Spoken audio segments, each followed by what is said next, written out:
열왕기하 9장 14절부터 26절까지 한 절씩 교독하겠습니다. 이에 nim시의 손자 여호사밧의 아들 예후가 요람을 배반하였으니 곧 요람이 온 이스라엘과 더불어 아람의 왕 하사엘과 맞서서 길앗 라못을 지키다가 아람의 왕 하사엘과 더불어 싸울 때에 아람 사람에게 부상한 것을 치료하려 하여 이스라엘로 돌아왔던 때라. 예후가 이르되 너희 뜻에 합당하거든 한 사람이라도 이 성에서 도망하여 이스라엘에 알리러 가지 못하게 하라 하니라. 예후가 병거를 타고 이스라엘로 가니 요람 왕이 거기에 누워 있었음이라. 유다의 왕 아하시아는 요람을 보러 내려왔더라. 이스라엘 망대에 파수꾼 하나가 서 있더니 예후의 무리가 오는 것을 보고 이르되 내가 한 무리를 보나이다 하니 요람이 이르되 한 사람을 말에 태워 보내어 맞이하여 평안하냐 묻게 하라 하는지라. 한 사람이 말을 타고 가서 만나 이르되 왕의 말씀이 평안하냐 하시더이다 하매 예후가 이르되 평안이 내게 상관이 있느냐 내 뒤로 물러나라 하니라. 파수꾼이 전하여 이르되 사자가 그들에게 갔으나 돌아오지 아니하나이다 하는지라. 다시 한 사람을 말에 태워 보내었더니 그들에게 가서 이르되 왕의 말씀이 평안하냐 하시더이다 하매 예후가 이르되 평안이 내게 상관이 있느냐 내 뒤를 따르라 하더라. 파수꾼이 또 전하여 이르되 그도 그들에게까지 갔으나 돌아오지 아니하고 그 병거 모는 것이 nim시의 손자 예후가 모는 것 같이 미치게 모나이다 하니 요람이 이르되 메우라 하매 그의 병거를 메운지라. 이스라엘 왕 요람과 유다 왕 아하시아가 각각 그의 병거를 타고 가서 예후를 맞을세 이스라엘 사람 나봇의 토지에서 만나매 요람이 예후를 보고 이르되 예후야 평안하냐 하니 대답하되 내 어머니 이세벨의 음행과 술수가 이렇게 많으니 어찌 평안이 있으랴 하더라. 요람이 곧 손을 돌이켜 도망하며 아하시아에게 이르되 아하시아여 반역이로다 하니 예후가 힘을 다하여 활을 당겨 요람의 두 팔 사이를 쏘니 화살이 그의 염통을 꿰뚫고 나오매 그가 병거 가운데서 엎드러진지라. 예후가 그의 장관 빗갈에게 이르되 그 시체를 가져다가 이스라엘 사람 나봇의 밭에 던지라. 내가 기록하려니와 이전에 너와 내가 함께 타고 그의 아버지 아합을 쫓았을 때에 여호와께서 이같이 그의 일을 예언하셨느니라. 여호와께서 말씀하시기를 내가 어제 나봇의 피와 그의 아들들의 피를 분명히 보았노라. 여호와께서 또 말씀하시기를 이 토지에서 내게 갚으리라 하셨으니 그런즉 여호와의 말씀대로 그의 시체를 가져다가 이 밭에 던질지니라 하는지라. 아멘. 어제 예후가 왕으로 세워지는 장면을 보았습니다. 하나님의 개혁의 도구로 사용되기 위해서였죠. 7절에 보면 선지자와 여호와의 종들의 피를 이세벨에 갚아주기 위해서 아합의 온 집안의 멸망을 행하게 하기 위한 도구로 지금 예후라고 하는 사람이 세워졌습니다. 오므리로 시작된 바알의 종교 아합과 이세벨 그리고 그 아들 요람에게까지 지금 이어지고 있고 지금 비록 아합이 죽은 상황이지만 그 종교의 영향력은 아직도 있다는 것을 오늘 본문은 얘기하고 있어요. 그의 아내 이세벨이 여전히 살아있고 이제 10장에 가면 그의 아들들 그리고 그를 따르는 신하들 바알을 섬기는 추종자들이 여전히 남아있다는 것을 우리가 살펴볼 수 있죠. 뿐만 아니라 남유다 여호람 이 사람은 지금 아합의 딸이었던 아달랴와 결혼을 했죠. 뿐만 아니라 여호람의 아들이었던 아하시아도 지금 아합의 가문의 사위로 들어간 상황이에요. 그러니까 지금 북이스라엘뿐만 아니라 남유다도 지금 바알 종교의 영향 아래에 있다는 거죠. 북이스라엘뿐만 아니라 남유다 온 이스라엘이 지금 바알 종교에 지금 쌓여있을 위기의 상황이에요. 그러니까 그런 위기의 상황 속에서 1절에 어제 우리가 보았던 것처럼 이렇게 얘기하는 거죠. 허리를 동이고 급히 가라는 거예요. 그러니까 지금 급박한 상황이고 영적인 암울한 상황이니까 빨리 이 일을 끝내야 한다라고 하는 개혁의 촉구를 지금 얘기하고 있는 그런 내용이죠. 이것은 이미 열왕기상 19장에서 이미 예언된 말씀 예후를 이제 이스라엘의 왕으로 내정하실 하나님의 약속의 말씀이 있었죠. 19장에서 15절부터 17절에 보면 하나님께서 세우실 사람들의 명단이 나와요. 하사엘에게 기름을 부어서 아람의 왕으로 세우고 예후를 기름을 부어서 이스라엘의 왕으로 세우고 그리고 엘리사를 선지자로 세우는 그러면서 하사엘의 칼을 피하는 자를 예후가 죽일 것이다. 그리고 예후의 칼을 피하는 자를 엘리사가 죽일 것이다. 그러니까 철저한 심판이 이루어질 것이다 라고 하는 것을 열왕기상 19장에서부터 이미 예언하고 있고 하나님의 예언의 말씀들이 점점 성취되고 있다는 사실이 이제 열왕기하 9장과 10장에 나타나고 있는 본문입니다. 하나님은 역사의 주관자이시죠. 그러니까 하나님의 모든 계획이 반드시 실행되고 있다는 사실을 오늘 본문을 통해서도 우리가 살펴볼 수 있어요. 우리가 오늘을 살 때도 마찬가지로 과거의 역사를 배제한 채 오늘을 살 수 없죠. 미래의 일들도 우리가 과거를 배제한 채 그렇게 설명할 수 없는 것처럼 우리 모두가 하나님의 계획 안에 있다는 사실, 이것을 염두에 두면서 우리도 이 본문을 대해야 되겠고, 또 우리의 인생들 속에서도 오늘 우리에게 주신 하루를 어떻게 하나님의 역사 속에서 이것들을 이해하고 받아들여야 하는가에 대한 부분들을 생각해 봐야 될 그런 본문이라고 생각합니다. 오늘 14절에 보면 이제 북이스라엘과 남유다의 연합군이 아람의 군대와 전쟁을 하고 있는데요. 길랏 라못이라고 하는 곳에서 전쟁을 하고 있었는데 그때 요람이 부상을 당하죠. 부상을 당해서 이스라엘이라고 하는 곳으로 돌아와서 요양을 하고 있는 상황이고요. 그때 남유다 왕이었던 아하시아, 외삼촌의 부상 소식을 듣고 지금 아하시아도 지금 이스라엘이라고 하는 곳, 북왕, 남왕 모두 다 한 곳에 몰려있는 그런 상황이고요. 뿐만 아니라 이세벨도 지금 이스라엘이라고 하는 곳에 있어요. 그러니까 바알 종교를 숨기는 우두머리들, 지도자들이 지금 다 이스라엘이라고 하는 곳에 모여있는 것이죠. 그때 예후가 병거를 타고 지금 이스라엘로 돌아오고 있는 그런 상황. 그때 요람이 그것을 보고 파수꾼에게 명령을 하고 사자를 보내죠. 2번의 사자를 보내면서 네가 평안하냐? 요람아 평안하냐라고 했을 때 그 질문에 대답하지 않고 내 뒤로 물러가라고 얘기하면서 지금 그 2 사자가 돌아오지 않는 상황이에요. 지금 국가가 위기 상황에 있잖아요. 전쟁 중에 있어요. 그러면 그 전쟁 중에 있는 위기의 상황 속에서 왕은 올바른 판단을 할 수 있어야 되겠죠. 그런데 요람은 지금 자기가 부상당한 상황이기도 했지만 어떤 결정적인 위기의 상황 속에서 올바른 판단을 하지 못하고 있다는 것을 오늘 본문은 얘기하고 있어요. 결국은 올바른 판단을 하지 못하는 것이 우리의 멸망의 원인이 되기도 하죠. 요람은 자기가 행한 악한 행위에 대한 보응으로서 심판을 당하는 것도 있지만 지금 자기의 지혜롭지 못한 그런 판단으로 인해서 결국은 그 멸망을 자초하고 있는 그런 모습도 보여주고 있습니다. 요람이 바른 판단을 하지 못한 것은 2가지인데 지금 예후라고 하는 군대 장관 예후가 이스라엘로 돌아올 이유가 없었죠, 사실은. 그런데 병거를 타고 지금 요람이 있는 이스라엘로 급하게 미친 듯이 지금 병거를 타고 오고 있어요. 그러면 요람은 생각해 봐야 되겠죠. 만약 지금 자기네 군대가 패해서 이스라엘로 돌아오고 있었다면 그래도 이해가 되지 않는 이유는 뭐냐면 보통은 전쟁에 패할 위기가 처하면 어떻게 하냐면 사자를 먼저 보내죠. 그래서 그 왕이 피할 수 있도록 하는데 사자가 오지도 않았어요.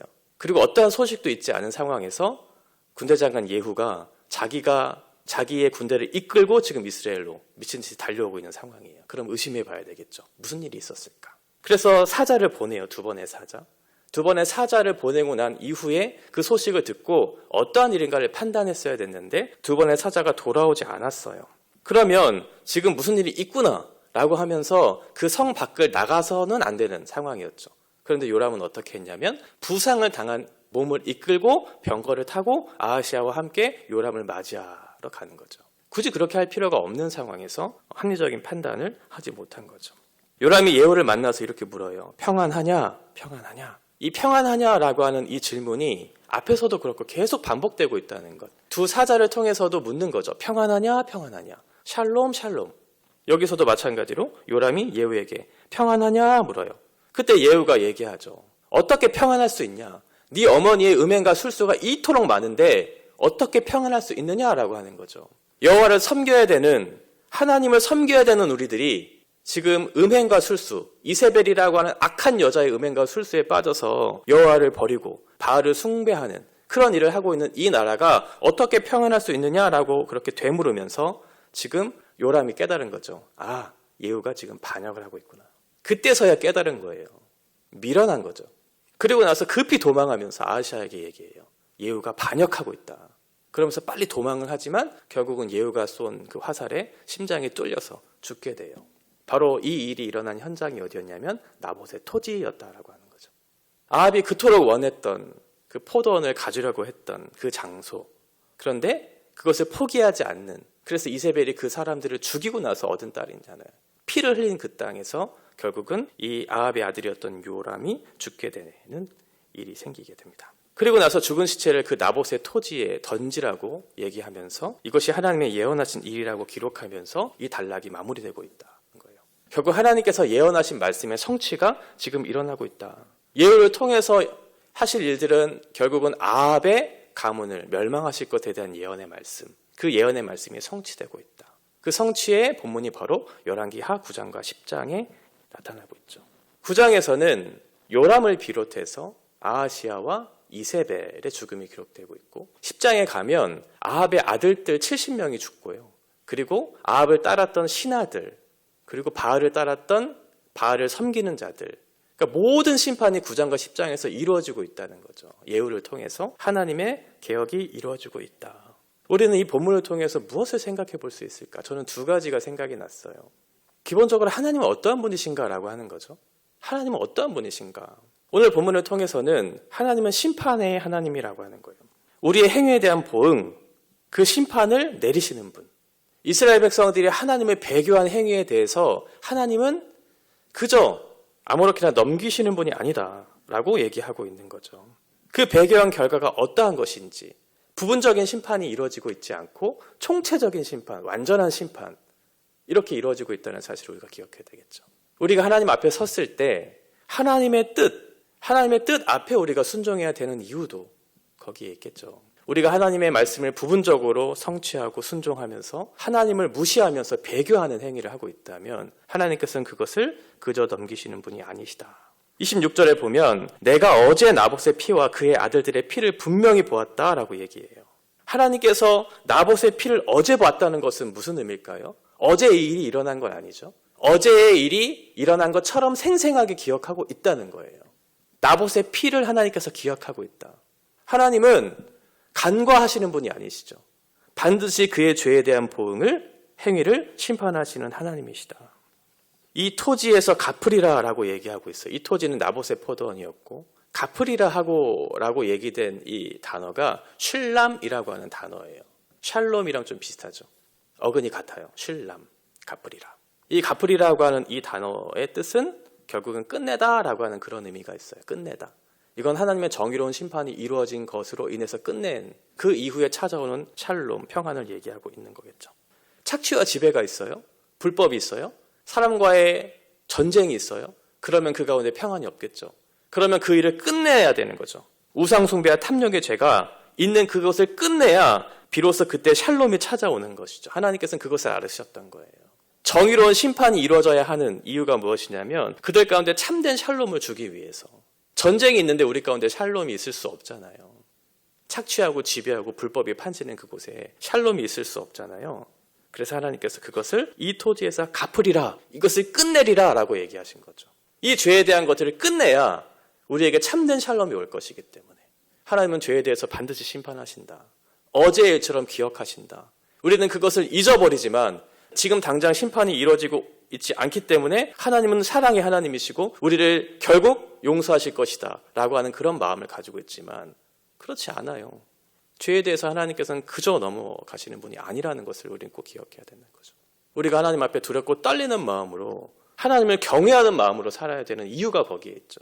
용감하게 이 세상에 심판이 없을 것처럼 개인의 종말이 없을 것처럼 살아가는 그런 미련한 지혜로운 판단하지 못하는 그런 어리석은 삶을 살지 않고 하나님께서 이 땅에 오셔서 당신의 모든 영광, 그 공의로운 일을 행하실 것에 대한 약속을 주신 것을 반드시 성취할 것에 대한 그 약속의 말씀을 우리가 생각하면서 오늘을 살아내야 되겠죠.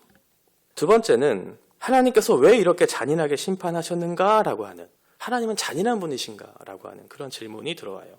그런데 하나님은 이렇게 잔인하게 심판하실 수밖에 없는가라고 하는 그런 질문을 하기 전에 이 악한 행위에 대한 보응이라고 하는 관점에서 이 본문을 우리가 생각해 봐야 된다는 거죠. 왜 이토록 잔인하게 느껴졌을까? 왜 이토록 잔인하게 느껴졌을까? 하나님께서 그토록 잔인하게 느껴질 만큼 심판을 행한 이유는 무엇이냐면 결국은 그 행위에 대한, 악한 행위에 대한 보응이라고 생각을 한다면 우리의 배교의 행위의 크기가 그토록 크다는 것이잖아요. 그걸 생각해 봐야 되겠죠.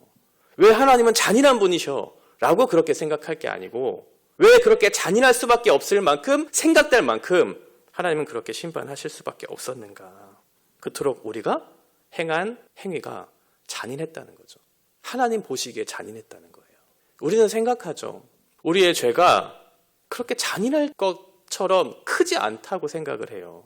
그런데 하나님의 생각은 다르죠. 하나님의 생각은 이 죄에 대한 심각성이 우리의 생각과는 너무나 다르게 크게 생각했던 거예요. 그래서 하나님께서 당신의 가장 아끼시는 아들을 보내셔서 죽이셔야만 이 죄의 문제가 해결될 만큼의 크기로 여기셨던 거죠. 하나님이 느끼셨을 고통의 크기가 우리의 크기와는 너무나 달랐던 거예요. 반대로 생각해 보는 거죠. 우리에게 찾아오는 그 두려움의 크기만큼, 잔인하다라고 생각될 만큼의 이 죄에 대한 크기, 그것을 바라보고 계시는 하나님의 마음, 그 고통은 얼마나 크셨을까라고 하는 거죠. 하나님은 계속해서 질문하시죠. 평안하냐, 평안하냐. 그때 예후가 대답을 하잖아요. 이세벨의 음행과 술수가 이토록 많은데 어떻게 평안할 수 있냐. 이 예후의 대답이 하나님의 마음 같아요. 너희가 하나님에 대한 이 배교의 행위가 이토록 큰데 어떻게 내가 평안할 수 있는가. 너희가 하나님을 다 버리고 우상 숭배하고 있는 그 모습을 보고 있는데 하나님은 평안할 리가 없겠죠.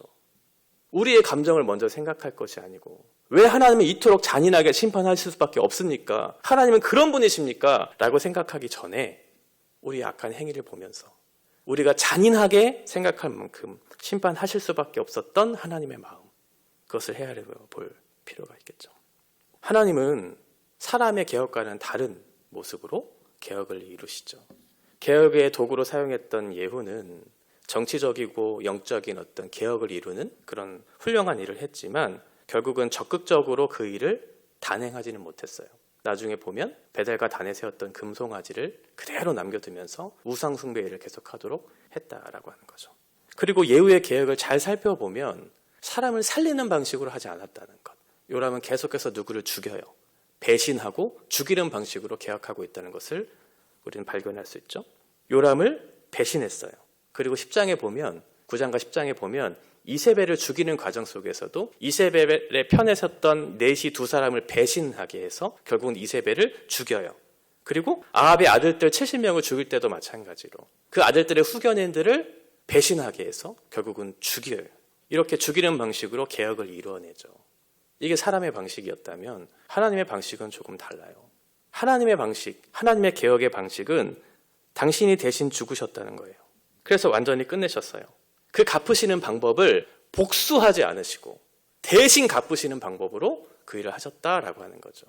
그래야 참된 평안이 있을 테니까요. 심판하셔야 하는 그 분께서 심판을 받아서 그 일을 끝내셨죠. 모든 죄가 예수님에게 전가되고 그 모든 죄에 대한 대가를 예수님이 받으셔서 죽으시는 방식을 통해 우리에게 참된 샬롬, 우리에게 참된 생명을 주시는 방식으로 개혁을 이루어내셨다라고 하는 거죠. 이게 하나님의 방식이고 하나님의 마음이에요. 하나님은 반드시 죄에 대해서 심판하시지만 결코 사람을 죽이는 방식으로 그 심판을 하지 않으시고 당신께서 직접 죽는 방식을 통해 우리에게 생명을 주시는 방식을 우리에게 주고 있다는 사실 우리가 기억해야 되겠죠. 그렇다고 해서 우리가 함부로 살 이유는 없어요. 하나님이 대신 우리를 위해서 대신 형벌을 받으실 거니까 우리는 마음껏 죄를 짓고 하나님의 심판을 피할 수 있다라고 생각하는 그런 자세가 아니고 우리를 향하신 그 하나님의 마음, 그 진노와 잔인함을 베풀 수밖에 없었던 그 하나님의 마음을 헤아리면서 우리는 하나님 앞에 두렵고 떨리는 마음으로 겸손한 마음으로 이 삶을 살아내야 되겠죠. 하나님은 두렵고 떨리는 마음을 갖고 살아내야 될 대상이기도 하지만 우리에게 간절한 마음을 붙잡고 내가 너를 기다리고 있고 내가 너에게 다시 한번 기회를 주고 있다는 사실을 가르쳐 주시는 하나님이시라는 사실, 이것을 기억하면서 그 두 가지의 교훈을 통해 하나님 앞에서 우리의 삶을 어떻게 살아내야 될까, 두렵고 떨리는 마음으로 경외하는 마음으로 우리의 인생을 잘 질서롭게 살아내야 될 필요도 있고 또 주님이 주시는 그 마음을 따라서 우리도 그 마음을 가지고 이 세상을 바라보고 사람들을 바라보면서 주님의 마음이 있는 곳에 우리의 삶이 가기를 바라는 마음으로 살아내야 될 두 가지의 마음이 필요한 것 같아요. 예후를 통해 개혁된 이 개혁의 말씀, 결국은 사람을 죽이는 방식을 택했던 사람의 어리석음을 하나님께서 바꾸어내셔서 살리는 방식으로 그 개혁을 이루어내셨던 것처럼 우리 또한 사람을 살리는 방식, 내가 죽는 방식으로 그 개혁을 이루어내는 성숙한 우리 교우들이 되셨으면 좋겠고 그때 비로소 하나님께서 이 나라와 이 민족과 이 교회에 생명이 싹틀 그런 하나님의 은혜를 주실 것이라고 믿습니다. 오늘 우리에게 주신 이 자리 속에서 내가 죽고 다른 사람을 살리는 그런 방식으로 오늘 하루를 살아내는 저 여러분 되시기를 바랍니다.